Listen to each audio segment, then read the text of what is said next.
So ಎಲ್ರಿಗೂ good morning guys. ಈಗಷ್ಟೇ ನೆನೆ ಆ ಅಣ್ಣ ಕೊಟ್ಟಿದ್ರಲ್ಲ ರೂಮು, ಆ ರೂಮಿಂದ ಚೆಕ್ಔಟ್ ಆಗಿ ಇವತ್ತು ನನ್ನ ಪ್ರಯಾಣ ಚಿತ್ರದುರ್ಗದ ಕಡೆಗೆ. ಸೊ ಮಧ್ಯದಲ್ಲಿ ನಿಮ್ಗೊಂದು ಸರ್ಪ್ರೈಸ್ ಇದೆ.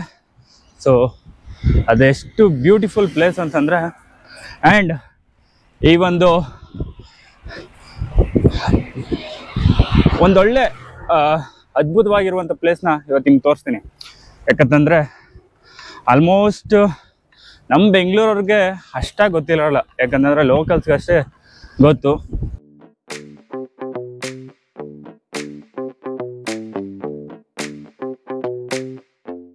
ಸೊ ಗೈಸ್, ಈಗಷ್ಟೇ ಮಸಾಲೆ ದೋಸೆ ತಿನ್ಕೊಂಡು ಈ ಒಂದು ಜರ್ನಿನ ಸ್ಟಾರ್ಟ್ ಮಾಡ್ತಾ ಇದ್ದೀನಿ. ಸೊ ಇವತ್ತಿನ ಪ್ರಯಾಣ ಚಿತ್ರದುರ್ಗದ ಕಡೆಗೆ. ಸೊ ಮಧ್ಯದಲ್ಲಿ ನಿಮ್ಗೊಂದು ಬ್ಯೂಟಿಫುಲ್ ಆಗಿರುವಂಥ ಒಂದು ಪ್ಲೇಸ್ನ ತೋರಿಸ್ತೀನಿ. ಆ್ಯಂಡ್ ಅಷ್ಟೇ ಗಾಯ್ಸ್. ಸೊ ಬನ್ನಿ ಈ ಒಂದು ಪ್ರಯಾಣನ ಶುರು ಮಾಡೋಣ.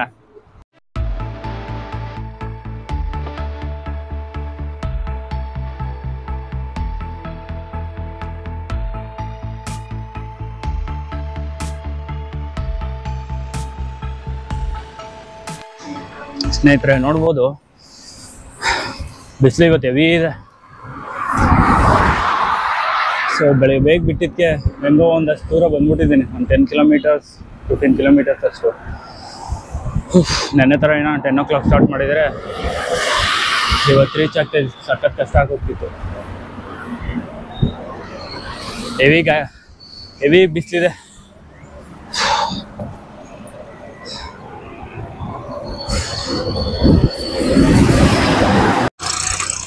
ಸೊ ಗೈಸ್ ನೋಡ್ತಾ ಇರ್ಬೋದು ಎಷ್ಟು ಧೂಳಿದೆ ಅಂತ.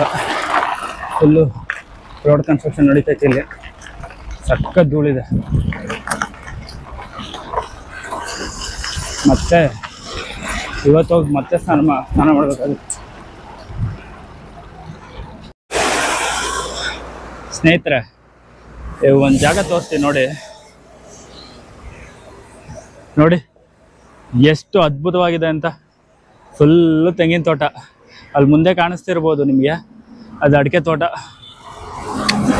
ಸಖತ್ತಾಗಿದೆ ಅಲ್ಲ ವ್ಯೂ, ನನಗಂತೂ ಸಖತ್ ಇಷ್ಟ ಆಯಿತು. ಸೊ ಗೈಸ್, ಇವಾಗ ನೋಡ್ತಾ ಇರ್ಬೋದು ನೀವು, ಹಿರಿಯೂರು ತಲುಪಿದ್ವಿ. ಆಲ್ಮೋಸ್ಟ್ ಟೈಮ್ ಇವಾಗ 12 ಗಂಟೆ ಆಯಿತು. ಬೆಳಗ್ಗೆ ಬೇಗ ಬಿಟ್ರು ಜಾಸ್ತಿ ಬಿಸಿಲು ಮತ್ತು ಧೂಳಿದ್ದರಿಂದ ನಿಧಾನಕ್ಕೆ ಬಂದೆ. ಆದರೂ 12 ಹಿರಿಯೂರು ಬಂದಿದ್ದೀನಿ. ಸೊ ಬನ್ನಿ ಹಿರಿಯೂರು ಹೆಂಗಿದೆ ಅಂತ ನೋಡ್ತಾ ಹೋಗೋಣ. ನೋಡಿ ಸ್ನೇಹಿತರೆ, ಎಷ್ಟು ಪ್ರಶಾಂತವಾಗಿದೆ ಜಾಗ ಅಂತ. ರೋಡು ಅಷ್ಟೇ ವಿಶಾಲವಾಗಿದೆ, ಜಾಗ ಸಕ್ಕತ್ತಾಗಿದೆ. ಬಿಸಿಲು ತುಂಬ ಇದೆ, ಅದ್ರ ಜೊತೆ ಗಾಳಿನೂ ಚೆನ್ನಾಗಿ ಬೀಸ್ತೈತೆ. ನಿಮ್ಗೊಂದು ಸರ್ಪ್ರೈಸ್ ತೋರಿಸ್ಬೇಕು ಅಂತ ಹೇಳಿದ್ನಲ್ಲ, ಅದಕ್ಕಿನ್ನೂ 22 ಕಿಲೋಮೀಟ್ರ್ ಐತೆ. ಸೊ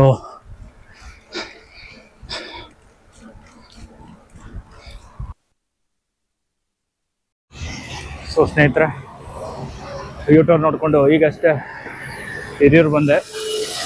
ಬನ್ನಿ ಹಿರಿಯೂರು ಸಿಟಿ ಹೆಂಗಿದೆ ಅಂತ ನೋಡೋಣ.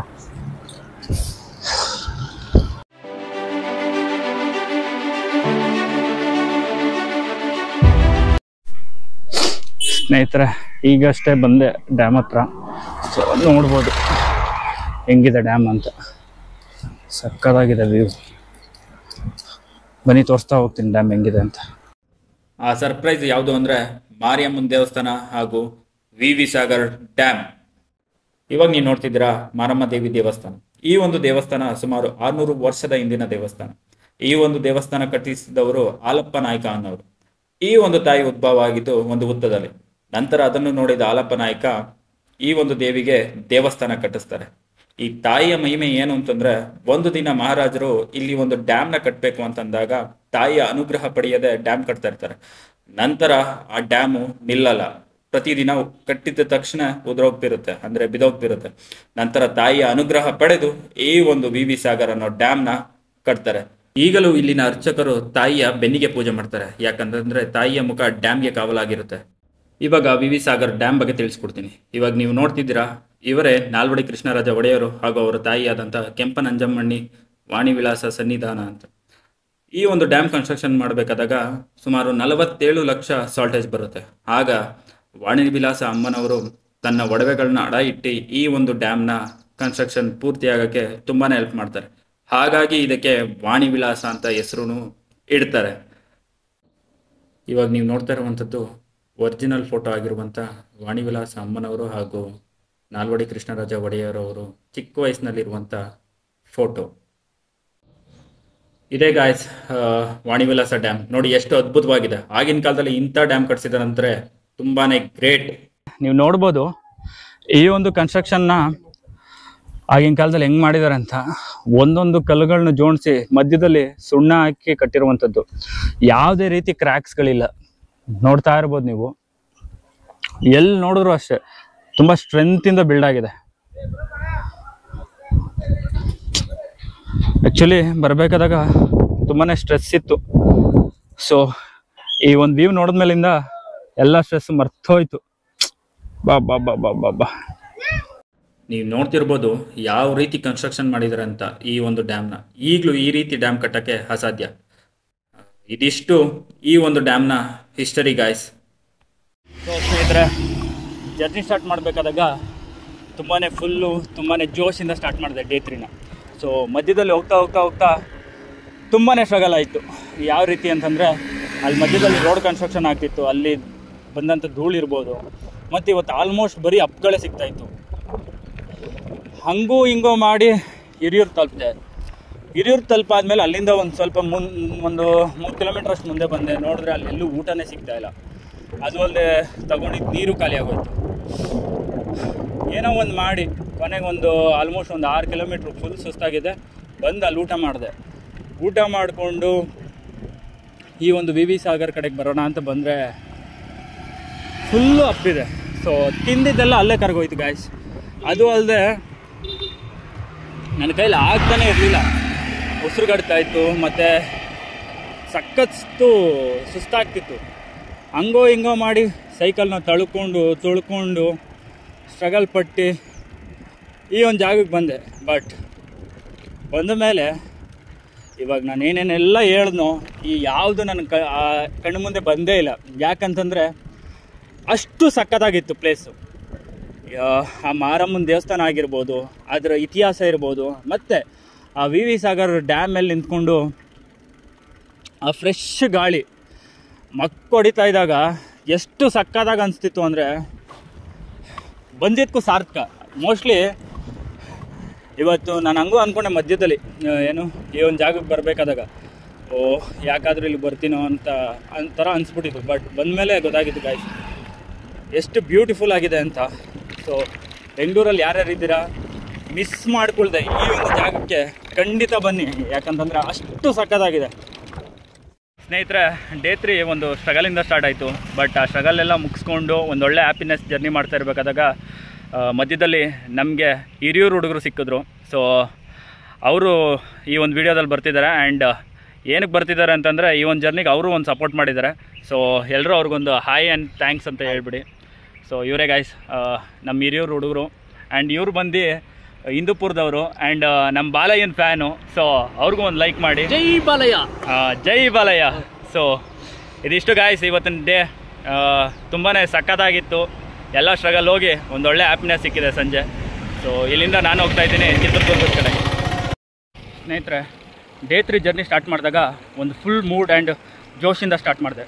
ಬಟ್ ಆ ಜೋಶು ಕೊನೆವರೆಗೂ ಏನೂ ಕಂಟಿನ್ಯೂ ಆಗಲಿಲ್ಲ. ಯಾಕಂತಂದರೆ ಮಧ್ಯದಲ್ಲಾದಂಥ ಅಡಚಣೆಗಳು, ಸ್ಟ್ರಗಲ್ಗಳು. ಯಾಕಂತಂದರೆ ನೀವೇ ನೋಡ್ದಂಗೆ ವಿಡಿಯೋದಲ್ಲಿ ಮಧ್ಯದಲ್ಲಿ ರೋಡ್ ಕನ್ಸ್ಟ್ರಕ್ಷನ್ ಆಗ್ತಿತ್ತು. ಸೊ ಅಲ್ಲಿ ಬಂದಂಥ ಧೂಳು, ಉಸಿರಾಟಕ್ಕೆ ತೊಂದರೆ ಆಯಿತು. ಅದು ಅಲ್ಲದೆ ಬರೀ ಅಪ್ಕಳೆ ಸಿಕ್ಕಿದ್ರಿಂದ ಸಖತ್ ಸುಸ್ತಾಯಿತು. ಅದೂ ಅಲ್ಲದೆ ಒಂದು 3ರಿಂದ 4 ಕಿಲೋಮೀಟ್ರು ದಾರಿ ತಪ್ಪಿ ಬೇರೆ ರೂಟ್ ಕೊಟ್ಟೋಗಿದೆ. ಆ್ಯಂಡ್ ಮತ್ತೆ ಯೂ ಟರ್ನ್ ಮಾಡಿಕೊಂಡು ನನ್ನ ಜರ್ನಿ ಸ್ಟಾರ್ಟ್ ಮಾಡಿದೆ. ಆವಾಗ ತುಂಬಾ ಸುಸ್ತಾಗೋಗಿತ್ತು ಗಾಯ್ಸ್. ಬಾಟ್ಲಲ್ಲಿ ನೋಡ್ತೀನಿ ನೀರು ಇರಲಿಲ್ಲ. ಆ್ಯಂಡ್ ಎಲ್ಲನೂ ಊಟ ಮಾಡೋಣ ಅಂತಂದರೆ ಊಟನೂ ಸಿಕ್ಕಿಲ್ಲ. ಸೊ ಹಂಗೋ ಹಿಂಗೋ ಮಾಡಿ ಒಂದು ಹೋಟ್ಲು ತಲುಪಿ ಅಲ್ಲಿ ಸಿಕ್ಕಿದಂಥ ಊಟನ ತಿನ್ಕೊಂಡು ಮತ್ತೆ ನೀರು ಬಾಟಲ್ ತಗೊಂಡು ನನ್ನ ಜರ್ನಿ ಸ್ಟಾರ್ಟ್ ಮಾಡಿದೆ ವಾಣಿವಿಲಾಸ ಸಾಗರ್ ಕಡೆಗೆ. ಸ್ಟಾರ್ಟ್ ಮಾಡಿದೆ ಮತ್ತೆ ಜೋಶಿಂದ ಸ್ಟಾರ್ಟ್ ಮಾಡಿ ಎಂಟ್ರ್ ಆಗ್ತಾ ಇದ್ದಂಗೆ ಫುಲ್ಲು ಬಿಸಿಲಿದೆ ಗೈಸ್. ಆಲ್ಮೋಸ್ಟು ಸಕ್ಕತ್ ಸುಸ್ತಾಗೋದೆ, ಎನರ್ಜಿನೇ ಇಲ್ಲ ನನ್ನ ಹತ್ರ. ಗಿವ್ ಅಪ್ ಮಾಡಿಬಿಡೋಣ ಅನ್ನೋ ಅಷ್ಟು ಇದಾಗೋಗಿತ್ತು. ಹಂಗೋ ಹಿಂಗೋ ಮಾಡಿ ತುಳ್ಕೊಂಡು ಸ್ವಲ್ಪ ಹೊತ್ತು ಕುತ್ಕೊಂಡು ವಾಣಿವಿಲಾಸ ತಲುಪಿದೆ. ತಲುಪಾದ್ಮೇಲೆ ಗಾಯ್ಸ್ ಎಷ್ಟು ತೃಪ್ತಿ ಆಯಿತು ಅಂತಂದರೆ, ಅಲ್ಲಿ ಸಿಕ್ಕಂಥ ಮಾರಮ್ಮನ ದೇವಸ್ಥಾನ ಆಗಿರ್ಬೋದು, ಮತ್ತು ವಿ ವಿ ಸಾಗರ್ ಡ್ಯಾಮ್ ಇರ್ಬೋದು, ಅದರ ಐತಿಹಾಸಿಕ ಚರಿತ್ರೆಗಳಿರ್ಬೋದು, ಇದನ್ನೆಲ್ಲ ಕೇಳಿದಾಗ ಇಲ್ಲಿಗೆ ಬಂದಿದ್ದಕ್ಕೂ ಸಾರ್ಥಕ ಅನಿಸ್ತು. ಯಾಕಂತಂದರೆ ಗೀವ್ ಅಪ್ ಮಾಡಿಬಿಡೋಣ ಅನ್ನೋಷ್ಟು ಟೈಮ್ ಇತ್ತು. ಯಾಕಂತಂದರೆ ಬೇರೆ ರೂಟ್ಗೆ ಹೋಗ್ಬಿಡೋಣ, ನಾನು ಇವತ್ತು ದುರ್ಗಕ್ಕೆ ತಲುಪಬೇಕಿತ್ತು. ಸೊ ಹಂಗೋ ಹಿಂಗೋ ಮಾಡಿ ಈ ಒಂದು ಡೆಸ್ಟಿನೇಷನ್ನ ರೀಚ್ ಆದೆ. ಸೊ ಅಲ್ಲಿ ಒಂದಷ್ಟು ಮೆಮೊರಿಗಳನ್ನ ಕಲೆಕ್ಟ್ ಮಾಡಿಕೊಂಡು ಕ್ಯಾಪ್ಚರ್ ಮಾಡಿಕೊಂಡು ಇವಾಗ ಅನಿಸಿದ್ದು ಏನು ಅಂತಂದರೆ, ನನಗೆ ನೀವೊಂದು ಜರ್ನಿ ಸ್ಟಾರ್ಟ್ ಮಾಡಿದಾಗ, ಅಂದರೆ ಟ್ರಾವೆಲಿಂಗ್ ಜರ್ನಿ ಸ್ಟಾರ್ಟ್ ಮಾಡಿದಾಗ ಯಾವಾಗಲೂ ಸುಖ ಇರಲ್ಲ, ಕೆಲವೊಂದು ಟೈಮು ದುಃಖನೂ ಇರುತ್ತೆ. ಸೊ ನಿಮ್ಮ ಕಡೆಯಿಂದ ಬೇಕಾಗಿರೋದು ಏನು ಹೇಳಿ, ಎಫರ್ಟ್ ಹಾಕಿದ್ರೆ ಒಂದೊಳ್ಳೆ ಡೆಸ್ಟಿನೇಷನ್ ರೀಚ್ ಆಗ್ತೀರಾ ಅನ್ನೋದಕ್ಕೆ ಇದು ಒಂದು ಉದಾಹರಣೆ. ಸೊ ಈ ಒಂದು ಮಾತು ಹೇಳ್ತಾ ಇವತ್ತಿನ ವಿಡಿಯೋ ಇಲ್ಲಿಗೆ ಮುಗಿಸ್ತಾ ಇದ್ದೀನಿ. ಆ್ಯಂಡ್ ಮತ್ತೆ ಸಿಗೋಣ ಮುಂದಿನ ವಿಡಿಯೋದಲ್ಲಿ. ಅಲ್ಲಿವರೆಗೂ ಎಲ್ರಿಗೂ ಶುಭರಾತ್ರಿ, ಗುಡ್ ನೈಟ್.